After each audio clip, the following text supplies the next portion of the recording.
Hi, I'm Dr. Angela Casey, board certified dermatologist. Today we're talking about optimal skin moisturization. Be sure to watch this video all the way through. At the end, I'm going to be sharing with you some of the products we're currently using in our household. I really want to draw attention to the importance of moisturizing skin all over our body. And in this particular segment, I'm going to focus more on body skincare and moisturization as opposed to a specific regimen for the face. So when we think about moisturization of our skin, I want you to kind of approach it from a few different angles. First of all is actually preventing water loss from inside our skin to the external environment. Secondly is applying products or ingredients to our skin that are going to help draw water from the environment outside of our skin into our skin, or from deeper within our skin up to the surface. And third are those ingredients or so-called moisturizers that really integrate into the skin cells, and in doing so, strengthen that skin barrier, making it nice and strong and flexible and resilient. When we talk about the outer layer of our skin, whose technical name is the stratum corneum, we know that this layer of our skin actually has an acidic pH, which I think is counterintuitive to what many people think about our body pH being in more of a neutral territory, which it is when we look at the internal pH of our body. But our skin's pH actually sits around a 4.5 to 5, which is on the slightly acidic side, which is why we want to make sure that we maintain this natural skin pH in that slightly acidic range with any sort of skincare products that we apply. When we apply products that are too alkaline, meaning many soaps and sometimes certain cleansers or detergents, those actually can be irritating and disruptive to our skin barrier. When we think about really protecting that skin barrier, there are a few ways that we can do that. One is by keeping our skin well hydrated, and we're going to get back to that initial concept I talked about, which are those humectants, or those ingredients which help bring moisture into our skin. So any sort of ingredient, and some examples would be like a hyaluronic acid, propylene glycol, urea, honey, aloe vera, just to name a few. Those products all draw water into our skin, and in doing so, really hydrate the skin. A second concept I want you to consider is those moisturizers that again help those bonds between the skin cells and help strengthen those and keep that skin resilient, flexible, and soft. And then the third concept is that barrier. So again, any sort of product that we're going to put on the surface of our skin, and it's going to prevent water loss from the inside of our skin out into the environment. Let's circle back to that idea of the humectants. So a common humectant that you've probably seen a lot of skincare products and that's talked a lot about in the media is hyaluronic acid. And this is such a fascinating product, an ingredient, because it actually binds about 1,000 times its weight in water, which is just fascinating that that tiny molecule can bring all that water in.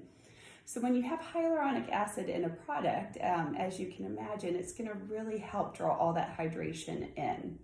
Other examples, if you're looking for more natural alternatives, would be aloe vera or honey. Again, these are going to achieve that same concept of really being attractive to water, drawing those water molecules in. Propylene glycol is another common ingredient that you'll see in a lot of skincare products that are on the market. Propylene glycol, again, very effective, well tolerated by most skin types.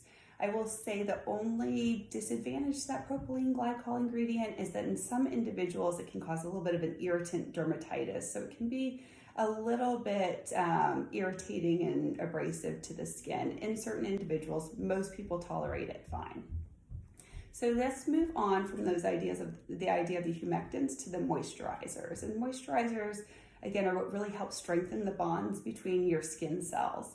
I think of the outer layer of our skin as almost like a leaf. So when a leaf is well hydrated, when it's nice and well moisturized, it's going to be really strong and flexible and resilient. And when it gets dried out or dehydrated, it's going to be brittle, it's going to crack, it's going to be really fragile. Moisturizers help keep that integrity intact. Another way to think about your skin is a brick and mortar analogy.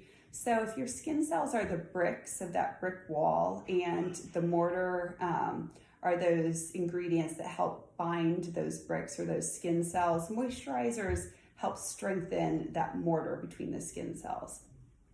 There are a few general categories of that mortar that are found in a lot of skincare products on the market.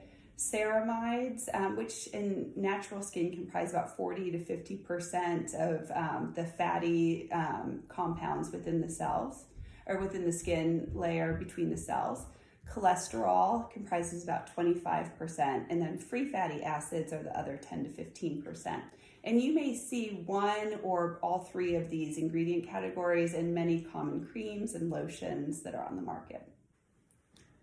So let's talk about the various options of products that we can use to moisturize the skin. I'm going to start with the thickest and heaviest and work our way down to kind of the lightest of the formulations. So first of all are ointments, which are the heaviest of the products.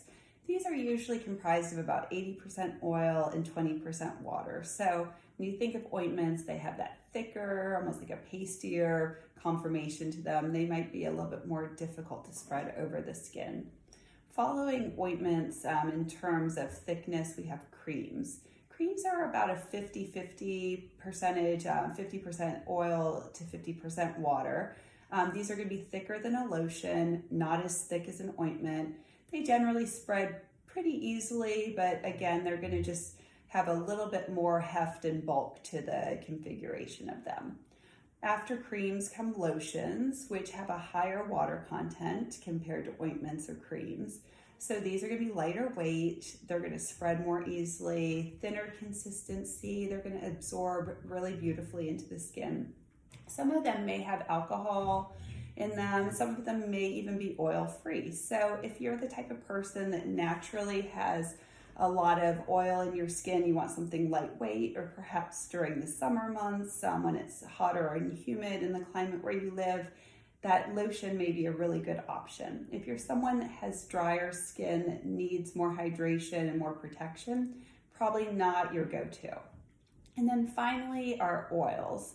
So body oils, I think, have become very much part of the trending skincare industry. And they are appealing for many reasons. They're very lightweight, they spread easily over your skin, they just have a very fine consistency to them. But in and of themselves, they're not really effective at moisturizing the skin. What they do is provide a barrier on the surface of the skin, and that helps prevent moisture loss from deeper within the skin out into the atmosphere. So getting back to that initial idea of a barrier cream or providing a protective barrier or seal on the surface of your skin, oils will help accomplish that. You can use oils in combination with a moisturizing cream or lotion too, and that's a really achieves a nice additive effect of that oil sealing in that hydration and that protection that's conferred by the lotion or the cream. I want to talk one more time about the importance of those barrier creams. So when we talk about barrier creams, again, protective seal, surface of the skin, they're preventing a process called transepidermal water loss. We're going to talk a lot about transepidermal water loss. It's a really fundamental concept of skin protection and skincare.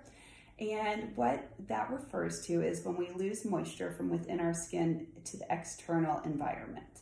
So any product or ingredient that we can apply that helps prevent that loss of water is going to result in significantly improved hydration of your skin. So that's a great opportunity to transition into the concept of when is the best time to moisturize your skin. So the most optimal time is right after a bath or shower, or right after you've washed your skin. When you wash your skin, it's going to provide that moisture and hydration that comes just from the water itself coming in contact with your skin.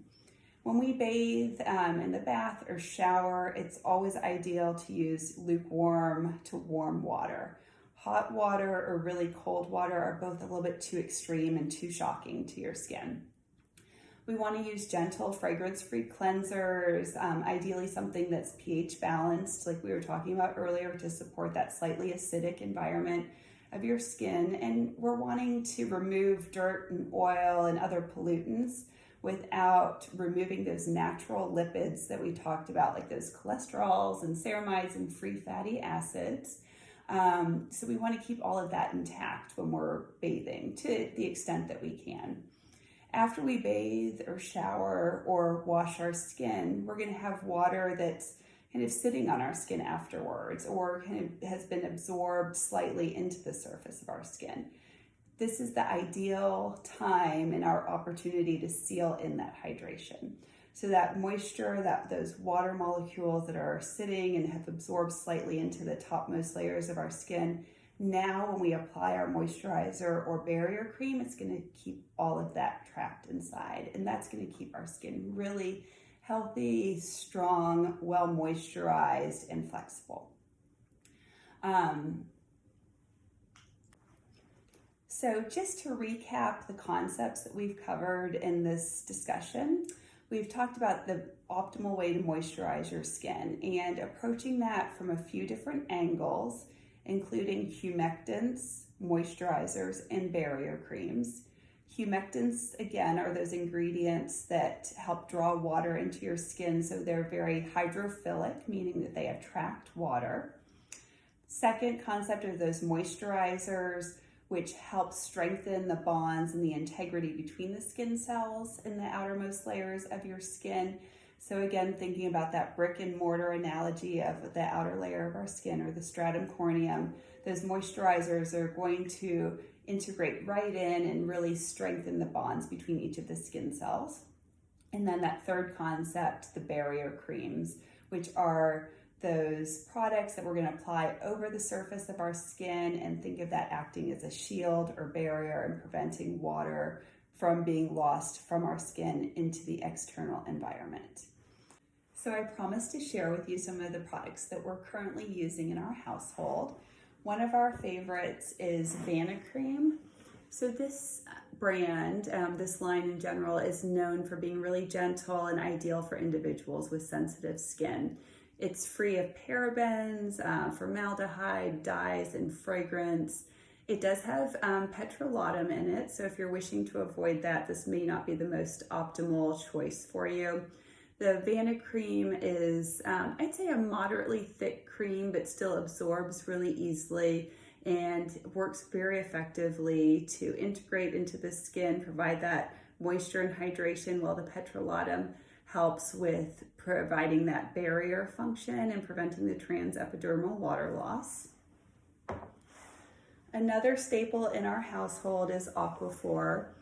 Again, this is another petrolatum containing product. So if you're wishing to avoid that, this is not going to be the product for you.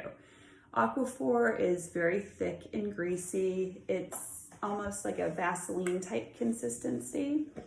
As you can see, it also has lanolin in it.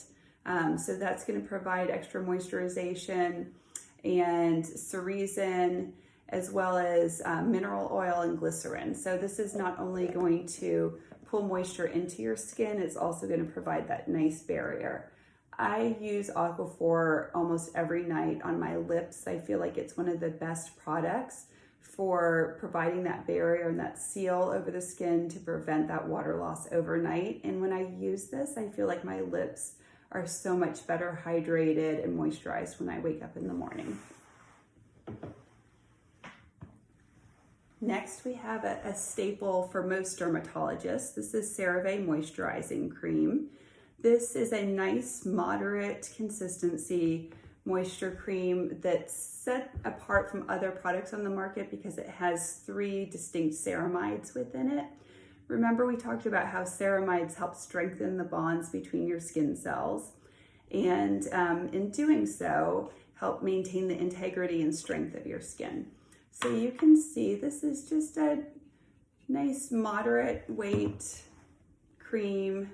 When I apply it to the skin, it easily absorbs in, and just you can feel that hydration, that moisturization occurring. This also has petrolatum in it, so it's going to have that barrier function to your skin as well to prevent the water loss, and glycerin to help draw water molecules into your skin. So a great option. This is one of our favorites for winter moisturization, and anytime the skin is dry or dehydrated, highly recommended for individuals with eczema or atopic dermatitis. Next is a Sephora Clean product made by Josie Moran. This is a whipped argan oil. Because it's whipped, it has a lighter, kind of more fluffier consistency. You can see that. So when you take it out, it is just very lightweight. It's not as thick as that CeraVe cream. Again, you can see how it just absorbs really easily into the skin. This is an unfragranced version, but she does have a few formulations that have light fragrance. And that brings me to the topic of fragranced versus unfragranced products when we're talking about body moisturizers. So in the dermatology world, most of us veer towards recommendation of non-fragranced whenever possible, because we know certain fragrances can irritate the skin, they can cause sensitivity, in some people they can even cause breakouts or rashes. I am a big proponent of some moisture is better than none. So if it takes using a fragranced formulation in order for you to be consistent about your moisturization, then that's much better than not doing it at all. So speaking of fragrance, this was a little splurge. This is Hermes, their body cream, and it's a really beautiful, lightweight, whipped formulation of the fragrance Voyage de Hermes, which is one of my favorites. You can see, again, that nice lightweight texture and consistency. When I rub it in, it absorbs beautifully. And I love this product when I want just a little bit of a scent, because it has a subtle scent, so much more subtle than using a perfume, but you're still gonna have that little bit of differentiation compared to an unfragranced product on the market. And then finally, I want to talk a little bit about body oils. These are a couple that we currently have in our house. One is a coconut oil, and this one is also a coconut oil that has passion flower in it. Here, this one also has calendula oil, lavender, and tea tree. So again, oils are effective as the outermost layer and in combination with other products. So I like to put a moisturizer on first, then put the oil over the surface to just provide that extra strength and protection and that final barrier to prevent water loss from our skin. But in and of themselves, not always the most optimal skin moisturizing agents. Best time to apply these is always after a bath or shower, when your skin has already absorbed some of that natural water just from bathing itself. Thanks so much for spending time today. I hope you've learned some useful tips that you can integrate into your daily skincare regimen. Be sure to follow me on Instagram at AngelaCaseyMD, and be sure to subscribe and share this with any friends or family members that you think would benefit from the information.